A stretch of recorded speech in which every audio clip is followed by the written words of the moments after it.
দর্শক, কৃষি হসপিটালের পক্ষ থেকে স্বাগতম। আমি আজকে একটা দুঃখ ভারাক্রান্ত মন নিয়ে আপনাদের সামনে দাঁড়াইছি।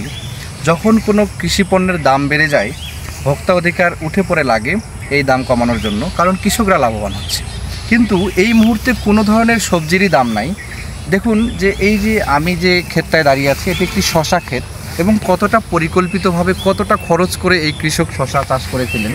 শুধু শশার দাম না থাকার কারণে উনি শশা ক্ষেতটা নষ্ট করে দিয়েছেন, এবং এই যে ইনভেস্টমেন্ট এটি পুরোটাই অলাভজনক হয়ে গেছে এবছরের জন্য। তো এতটা উদ্যোগী, এতটা সুশৃঙ্খল, এতটা গোছানো মডেল কৃষকের যে আশাভঙ্গ হলো, তো সেটি অত্যন্ত দুঃখজনক আসলে। তো আমি এখানে আরেকটা জিনিস দেখাই, যেহেতু আমি এই ফসলে আসছি, আমি শুধু দেখতেছি কতটা পরিকল্পিত হতে পারে আমাদের দেশের কৃষকরা, কতটা এখন পরিকল্পিতভাবে চাষাবাদ শুরু করেছে। তো যে জিনিসটা দেখাতে চাচ্ছে সেটি হলো যে এই যে আপনারা দেখছেন, এটি হলো ইওলো ট্র্যাপ। এটি প্রায় 30টির মতো উনি এই জমিটাতে ব্যবহার করেছেন। জমিটা প্রায় 1 বিঘার মতো হবে। তো কারণ উনি চেয়েছেন নিরাপদ বিষমুক্ত সবজি উৎপাদনের জন্য, কিন্তু নিরাপদ সবজি উৎপাদন করতে গিয়ে ওনার লাভ তো দূরে থাক, ওনার ইনভেস্টমেন্ট টাকাও ওঠে নাই। এই যে সবজির দাম কম এখন, ফসলের দাম কম এখন, কৃষি পণ্যের দাম কম এখন, তো কেউ কোনো কথা তুলতেছে না, কোনো রিপোর্ট হচ্ছে না, কোনো নিউজ হচ্ছে না। কৃষকরা সবসময় অবহেলিতই থাকতেছে।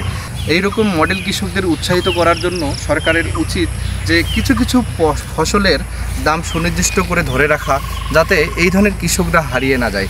আমরা শুনেছি জাপানে যে চাল উৎপাদন হয়, স্টিকি রাইস, সেই রাইসটা জাপান সরকার অনেক বেশি দামে কিনে নেয়, যেটি বাজার মূল্যের চেয়ে 3 গুণ 4 গুণ এমনকি তারও বেশি দামে কিনে নেয়। এর উদ্দেশ্য হলো তারা জাপানের ক্ষুদ্র কৃষকদের কৃষিকাজের প্রতি আশাহত করতে চান না, এবং জাপান সরকার বেশি দামে এই চালগুলো কিনে নিয়ে জাপানের কৃষিটাকে ধরে রাখছেন, এবং রুট লেভেলের কৃষকদের, নাগরিকদের এই কৃষিকাজে উৎসাহিত করে যাচ্ছেন।